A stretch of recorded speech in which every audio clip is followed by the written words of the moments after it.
She called it a 5-year plan. I called it the moment I saw my future as a performance review. This happened 3 weeks ago. I am typing this at 2 a.m. in a house I bought with money that was supposed to pay for wedding flowers. The house Brooke once called cute for a starter divorce. But I should back up. We had been together 6 years, engaged for 14 months. Brooke Whitmore, director of brand partnerships at a luxury real estate firm. Me, Owen Callahan, AP US history teacher at Westfield High. Also assistant football coach. But that part never made it into her introductions at fundraisers. From the outside, we looked fine. Good jobs, nice apartment, couple photos that got the goals comments. Her friends said I was grounded. Her mother said I was refreshingly normal for Charlotte. I did not realize normal was temporary until that Tuesday dinner. The dinner was supposed to finalize wedding invitations. Her parents' house, polished suburban setup where family meals feel like board meetings. Brooke's mother Elaine, her father Richard, her younger brother Gavin. Me, trying to look comfortable in a room that cost more than my annual salary. Brooke smiled and asked everyone to look at the television. I made a little 5-year plan for fun. A slide deck appeared. Title: The Callahan-Whitmore Plan. Categories: Wedding Timeline, Target Home Zone, Child Planning Window, Lifestyle Benchmarks, Professional Adjustments. Then I saw the bullet point under my name: Transition out of teaching by Q3 next year.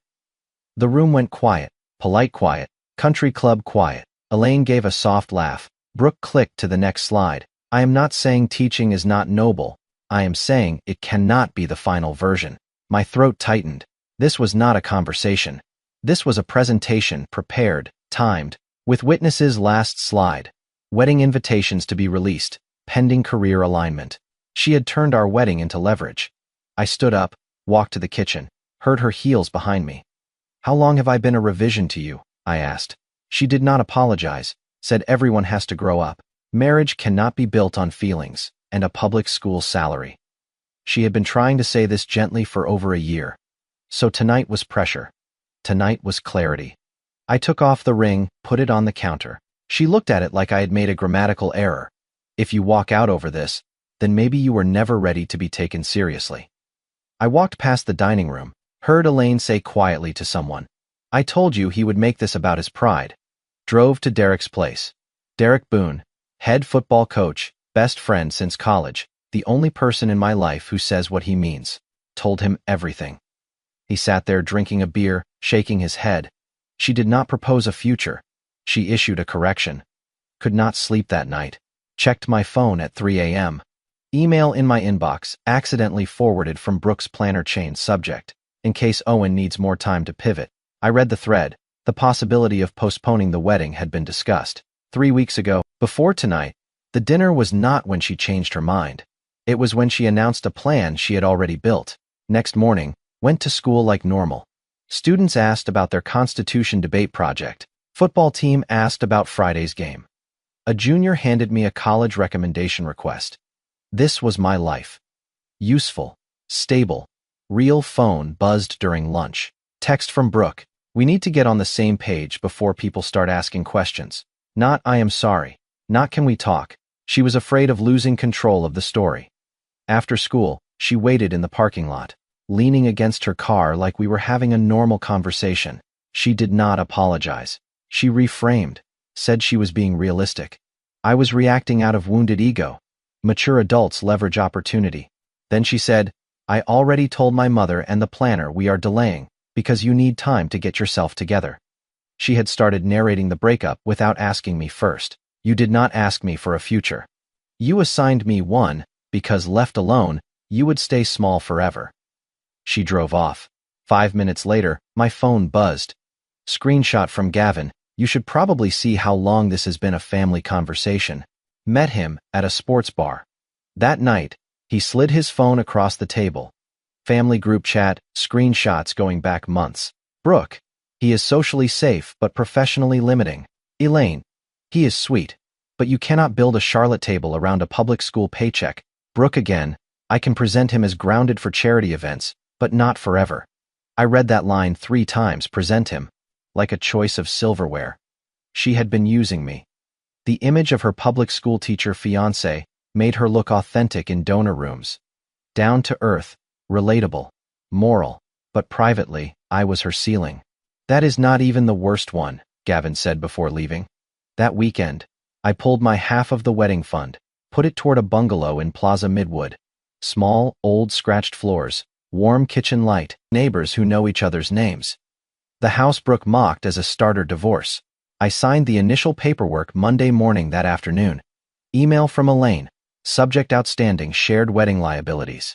Attached, a spreadsheet. Floral upgrades. Private string ensemble. Redesigned invitations. Premium bar, minimum.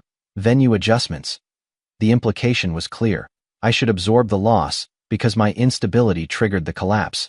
I responded with planner emails, approval records, invoices, proof that most upgrades were approved without me. Elaine did not reply. That night, text from Brooke, humiliating my mother is not a great start, if you want this to be civil. I replied. Facts are not humiliation. 3 minutes later, she sent a screenshot. Local Facebook group, someone asking why the teacher fiancé disappeared from wedding plans. The story was leaking. 2 weeks later, I was working with Mara Ellis on a civic archive project for students. Mara, program coordinator at the city library. Sharp, kind, low ego, the kind of person who listens before talking. We had been collaborating for months, scanning old city council minutes, organizing oral histories, helping students build research skills. It was good work. Real work, the kind that matters more than a table assignment.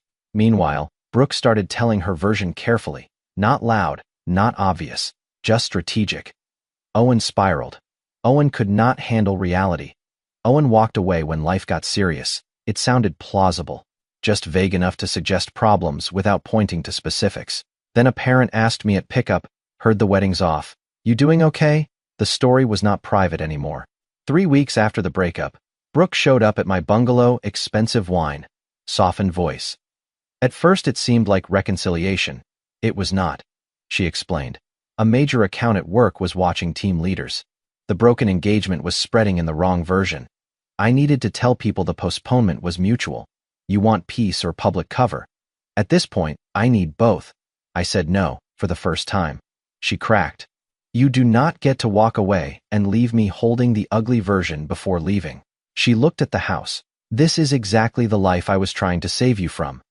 After she left, I checked the porch camera. She had stood there for several seconds after the door closed, like she could not believe I had chosen this over her. Next day, Gavin sent the remaining screenshots. One message from Brooke, dated 4 months ago. If I cannot get him to pivot before the wedding, I will have to control the story after. She had planned her narrative exit in advance. Then a voicemail from a wedding vendor. Quiet. Careful. You did not hear this from me, but your future mother-in-law started asking how to explain a postponement 3 weeks ago. The whole thing had been coordinated. The Civic Archive project wrapped up that week, small public exhibit at the library. Local parenting blog posted photos. Students standing next to display boards, talking to visitors. Me in the background, smiling naturally for the first time in months. Mara appeared in some frames. Brooke saw the pictures. Text that night, interesting that you found your new audience so fast. I did not reply. Next morning, anonymous post in a local wedding group referring to a public school teacher. Implying he used wedding money to buy a house, hinting he moved on emotionally with a library woman. Never named me directly, but anyone in our circles could connect the dots. Comment sections split. Some defended Brooke, some attacked the unnamed man, some tagged the wrong school accounts. Derek wanted to post all the evidence immediately. I still said no. Then Principal Teresa Vaughn called me into her office. She closed the door, slid a printed packet across the desk. Emails sent to the district office. A board member, a parent with influence. Implying, Owen has an inappropriate relationship with Mara. Owen uses students for personal image building. Owen has behaved unprofessionally since the broken engagement. No proof, just insinuation. Teresa said, I am not accusing you of anything. I am telling you this is no longer private. Someone was trying to destroy my professional credibility, so my version would not matter. I saw Mara at the end of the hallway. She had already heard her name spoken. Now another innocent person was being pulled in. I told Mara everything that night. The slide deck, the chats, the smear campaign, the school emails. She did not panic. Just asked, Do you have everything saved? That is when I knew she was different. Healthy people do not chase drama. They ask for evidence. Derek reviewed porch camera footage, found something else. Brooke's car, driving past my house at 11:43 p.m. 2 nights before the anonymous post appeared. The behavior was becoming obsessive. At a community fundraiser connected to school, Brooke appeared, pretense of supporting youth programming. I pulled her aside. Parking lot behind the gym. Did you send something to the district? She did not admit or deny, pivoted instead. I was making this worse. I did not understand what would happen if her personal life got dragged in. If I ever loved her, I should know how to protect her. You brought my work into this because you thought a teacher would be too afraid to fight back. Then she said the truth. Do you know what it is like to walk into rooms full of people building real futures and explain you? There it was. Not incompatibility. Not ambition. Shame. That is the first honest sentence you have said since this started. Before leaving, if you file anything official, you will not be the only life that gets ruined. Warning and threat wrapped together. For the first time, I decided to fight back. Not online, not emotionally, officially. Derek and I spread everything across my dining table. Family chat screenshots, vendor timelines, planner emails, porch footage. Anonymous post captures. School, email chain, texts, voicemail, visit timestamps. Then Gavin sent one last piece. Audio clip from a pre-event cocktail gathering. Brooke's voice. I was not going to spend 20 years introducing a teacher as my ceiling. That audio revealed motive in a way screenshots never could. Derek said, "You do not need revenge. You need a folder." Next morning, I met with Principal Vaughn, District HR, and a superintendent's office representative. Presented everything chronologically, calmly. No ranting. Just evidence, the district concluded. Allegations against Owen and Mara are unsupported. The harassment must be documented. A formal cease and desist will be sent. Additional targeting may escalate further. Power shifted. Brooke could manipulate social narratives. She could not manipulate official documentation. 6 hours after the cease and desist was sent, Elaine called from a private number. She did not apologize, spoke like a negotiator. If I pulled back legal pressure, the Whitmores would let things cool down. No need to damage everyone's future. Was there ever a version of this where you respected me as I was? Pause. Respect has to survive the room you enter. That confirmed everything. I refused. That night, Brooke called from an unknown number. When I answered, she said nothing, just breathing. Then the line went dead. Brooke was not ruined in a dramatic way. Instead, the kind of punishment that matters in her world, a major account paused transition. A committee quietly removed her from a visible role. Close friends started replying slower. Certain tables became unavailable. Social cooling. The currency she understood. Text from her. You knew exactly what this would cost me. I looked at it for a long time, then deleted it. The Civic Archive Project won a small state education grant. A student was quoted in the local paper. Mr. Callahan never made people feel small for not looking important. That quote spread quietly through community pages. No one tagged Brooke. No one needed to. The contrast spoke for itself. That night, she left her first truly honest voicemail. You really chose that life over us. I called back. Last conversation we had ever have. Numbers. I chose a life where I do not have to audition for respect. Silence. Then, I was ashamed of explaining you. That was always the problem. Not my job. Your shame. I hung up. Elaine never apologized. Brooke never fully repented. They faded out carrying the same value system that destroyed everything in the first place. Not everyone learns. Gavin gradually distanced himself. Skipped some events. Moved out of family-supported housing. Cut down contact with Brooke. Not a hero. Just someone who could not tolerate watching people treated like assets anymore. 3 months after the breakup, I hosted a small gathering at the bungalow.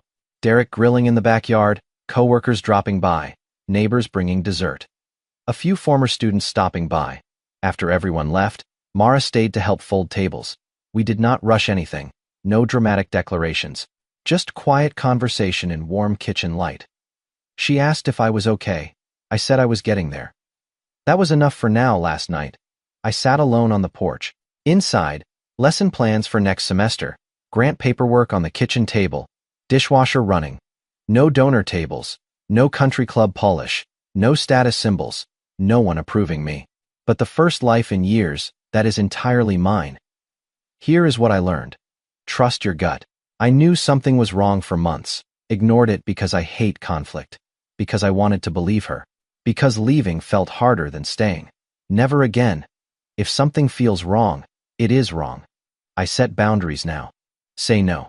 Do not apologize for existing. Example. Last week, someone asked me to design their event materials for free. For exposure, old me would have said yes. New me said, my hourly rate for consulting is what I make teaching. Let me know if you would like to proceed. They found budget. I started therapy twice a week at first. Now once, working through the how did I not see this guilt. My therapist says I saw it, just was not ready to act yet. Choosing to believe her, got my finances organized, took a financial literacy workshop, understand my own money now, where it is, where it goes, how to protect it, never giving someone else control again, what I still struggle with. Dating terrifies me. Someone asked me out last month. Nice woman, genuinely kind. I panicked and made an excuse. Maybe I am not ready. Maybe I will not be for a while. That is okay. I have moments where I miss her. Not her now, her from before. Except that person never existed. The woman I fell in love with was a character she played. Hard to accept the entire relationship was a performance from the start. Some days, I am angry at myself for wasting 6 years. Other days, I am proud I got out. Both can be true. What I am proud of, I did not back down. Every time she tried to manipulate me, she tried many times she stood firm. I documented everything, built a case, was methodical when I wanted to be emotional, protected myself professionally, secured my future. And I did not let her make me small. She tried to convince me I was prideful, insecure, destroying her life. I did not believe her. For the first time in my life, I chose myself over making someone else comfortable. To anyone in a similar situation, document everything. Screenshots, emails, texts, timestamps. You will need it. Get professional help before confronting. Lawyer, therapist, HR, best investments I made. Secure your finances first. Separate accounts. Freeze joint cards. Protect yourself before the emotional confrontation. They will drain accounts if they know you know. Tell someone. I told Derek. He saved me. Find your person. Trust your gut. If it feels wrong, it is. You are not crazy. You are seeing reality. What I wish I had known, you do not need their confession to know the truth. You do not need their permission to leave. You do not need to understand why. You just need to choose yourself. The thing about betrayal this deep is it shatters your reality. Everything you thought you knew becomes a lie. But you survive, you rebuild. You become someone different. Stronger in some ways, more cautious in others.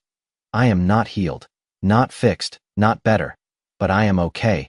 And okay is enough for now. You deserve better, and you will survive this. I did. The trial no. There is no trial. This is not that kind of story. It is the kind where she lives her life and I live mine, where the ending is quiet instead of cinematic. Last week, I sat on my porch with a book and coffee, cat curled up next to me. Neighbor waved walking by, phone inside. Not checking her social media, not monitoring anything. Just me, alone, at peace. 6 years of my life were built on someone else's performance review of my worth. But the rest of it, that is real. And it is just getting started.